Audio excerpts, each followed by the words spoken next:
everybody, welcome to the channel. This is What Could Go Wrong. So, just for a little bit of background as far as like who I am, I'm a Demon Hunter tank. I've been tanking since Season 3 of Shadowlands. Currently a part of the guild Shadowmourne Crucible on the server Sisters of Elune. As Demon Hunters, we have a very flexible talent tree, right? Like a lot of people don't fully realize, I don't think, like how much flexibility we have. So if you look in the class tree, like we have a lot of things that can increase damage. We have a lot of things that can decrease damage we take and increase the damage that we're doing. Like you can really build this however you want, right? And when you come over to the class tree, the way that I like to explain it when I'm talking to people is if we go to this left side, right?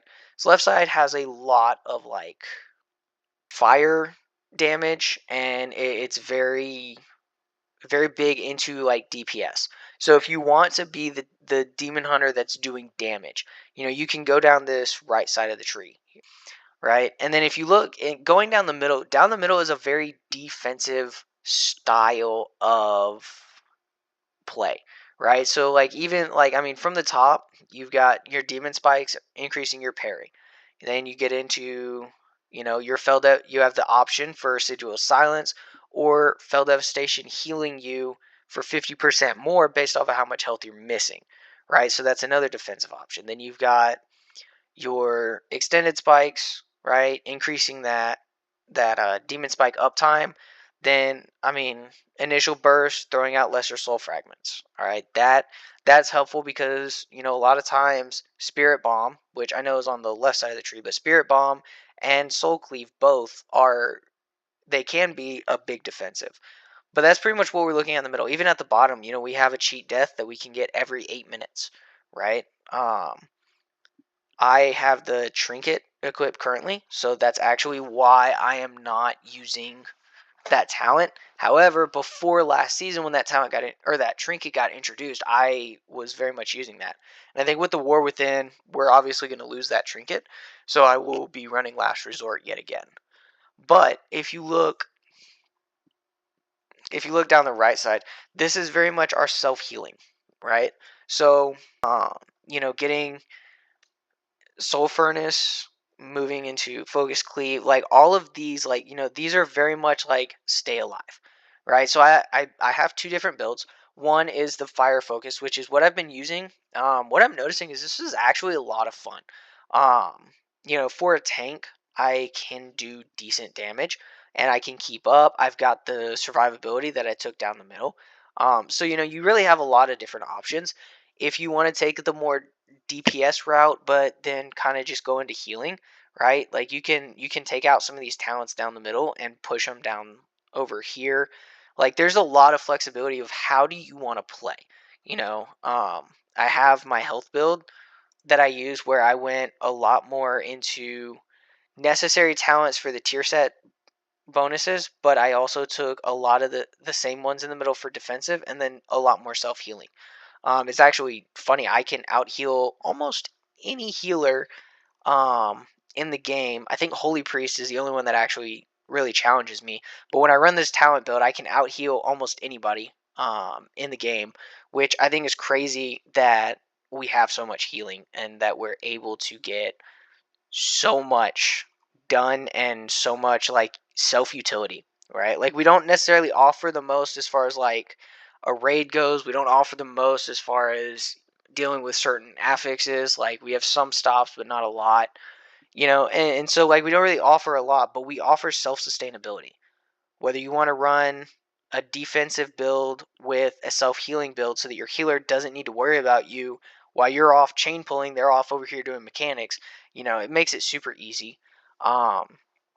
The biggest difference of what I run as far as all of these go, the only changes that I make is I will not take Champion of the Glaive. So I do end up losing Throw Glaive, right? But I'll take that out and I toss it in Imprison, right? So Imprison can prove to be a very valuable resource, especially need CCs or if we're in it, if you end up in a dungeon where you need CCs, when you're dealing with affixes that need to be CC'd, it doesn't really matter.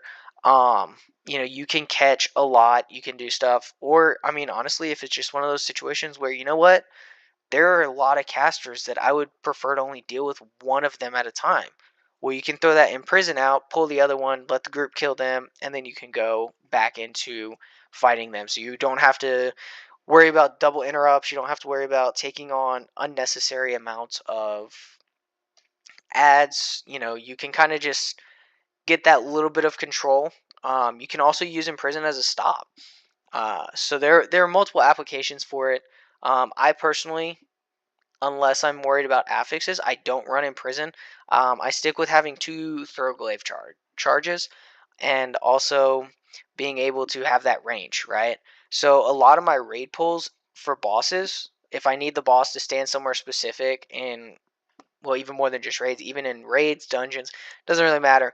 I like having the extra 10 yards because I can stand farther away, get their attention, they come running towards me, I hit them twice with, or hit them with 2 glaives, and then they're in range for my taunt because they only need to go 10 yards. So they're in range of my taunt. So I hit the taunt, and by that point, I've got 1, almost 2 throw glaive charges back up. So I'm still hitting them with damage. They get close, and then I can just go into a stationary rotation, right? Which, as far as your stationary rotations, I mean, it's the exact same. You're just not going to use the hunt. So you're going to start with your Inflation Aura as opposed to starting with the hunt, right? The other one that I like having is Improved Disrupt. That 10-yard increase, like, it doesn't sound like a whole lot, right? But it's got 10 yards, it's got a 10-yard range now. So you can get an interrupt off as you're moving off, or you need to get out of somewhere, so you can vengeful retreat, move forward close enough, and hit your disrupt and knock them out. And it's super, super simple. So a lot of really good talents, a lot of flexibility with your talents. If you want to come down towards the Collective Anguish, where you're getting that extra Fell Devastation, which I have not run Collective Anguish this season, but I did run it last season, and I know that it did play into all of your Fell Devastation talents that you have over here in the spec tree, right? So instead of, I was getting, the damage increased by 35 also applied to the Allied Havoc Demon Hunter, right? So it was a damage booster. The 10% increased damage, the absorption, like it all played in the synergy together. And last season, I very much ran a almost purely Fell Devastation and sigil build. So, and that's another thing that, I didn't really mention with the different things. You can mess around with these talents, and you can really build yourself a sigil build. You could build yourself a Fell Devastation, a Spirit Bomb build. Like, if you want to build a talent system around certain spells, you can do that. You don't have to just, oh yeah, I'm going to go down the middle and then I'm going to go down the right? So you can jump in and be like, okay, so I want to focus on my Fell Devastation talents, and that's where I want to, and I want to take things that are going to benefit that, right? So you can go in, you take those talents, and then move on from there. You can take sigils. Running sigil builds is so much fun. I think the most common two that I personally have seen are running the sigil builds and also running Spirit Bomb builds. Those seem to be the biggest two builds that people play around with, and they're the biggest builds that people seem to be enjoying. So I'll add my loadouts at the bottom. Move on from talents. I'll run in here and kind of do a little rotation, single target versus AoE. So if you have a group that's already grouped up, what you want to do is you want to use your hunt to get damage on everybody to establish your threat. Then immediately go into Inflation Aura, and then maybe Fracture or 2, but your whole purpose is trying to get 50 Fury so you can get Fell Devastation off. You want to get into Demon form as fast as you can at the beginning of the pull, because what you're going to do next is you're going to set yourself up to start gaining threat. So as soon as that Fell Devastation goes off, you're in your demon form, which is one of your strongest defensives. So you don't have to worry about defensives for a little bit or as much self-healing. Then you want to get off your Elysian Decree, your Fiery Brand, and your Sigil of Flame as fast as you can. Now, based off of what I've noticed, I haven't really noticed a difference between like going Sigil of Flame, then your Fiery Brand, and then Elysian Decree. The order doesn't really seem to matter as long as you get all three of them off your from the time you hit your demon form, your next three globals should all be coming from those to get them off as fast as you can, right? After you get all those out, your demon form is probably going to be wearing off or about to. I definitely recommend getting a weak aura to help you track your uptime on your metamorphosis, whether it's your actual using metamorphosis or is it from Fell Devastation. So that way you can time it. So when it's got 1 second left, I generally go ahead and throw my demon spikes up. So I already have demon spikes when I come out of my demon form and I'm ready to go. That point, then you can start moving into the next part of your rotation. So as long as you're holding threat on everything, you should have your 5 soul fragments, pop a spirit bomb. Once spirit bomb goes off, then you just go back into a general rotation. So I will hit my Inflation Aura, I will double fracture, generally use my second Sigil of Flame, and then by that point you should have more soul fragments. You can pop that, burn your fury, and then you just go right back into building. So you're going to hit your Inflation Aura, your fracture, pop your Fell Devastation, and then drop it. Alright, so let's see if I can get this to go off. So, I'm going to start with the Hunt, charge in, Inflation Aura, 2 fractures, straight into my Fell Devastation, straight into Sigil of Flame, Elysian Decree. Right, now I've got those are up, pop my Demon Spikes, and then just go back into a normal rotation. Alright, now I've got that. Let's go ahead and burn all of my Fury, and then anytime your Fellblade gives you a pop, if you have Vengeful Retreat, you can do a jump back, and then you jump right back in. You don't lose any threat, you get good damage, and you're able to take full advantage of your Fellblade and all of the fire damage, right? So after you get through your initial phase of getting everything, and you're pretty much waiting for cooldowns, right? I didn't pop a second Listening Decree. So essentially what you're looking for is you're just using filler spells until Fell Devastation comes up and you are maintaining Demon Spikes the whole time, right? So if you're not in your demon form, you want to be in, have Demon Spikes up, and then Inflation Aura on cooldown, Fracture to build your Fury, and then Spirit Bomb with 5 Soul Fragments only, okay? Then you want to make sure that your Sigil of Flame, use it. You don't want to use it on cooldown, but kind of want to keep it at least 1 charge on cooldown. And the whole purpose of that is, one, currently our tier set is benefiting from uptime on Sigil of Flame, but you can overlap your sigils with talents. You can overlap them, but you don't want to use your Sigil of Flame necessarily unless you have AoE to deal with, right? So when you're setting yourself up, basically try and be in demon form on cooldown, Inflation Aura on cooldown, at least 1 Sigil of Flame should be up. I think here lately I've been using Sigil of Flame, just keep it on cooldown because of the tier set, but obviously next season we're not going to have that tier set, so it won't matter as much. Alright.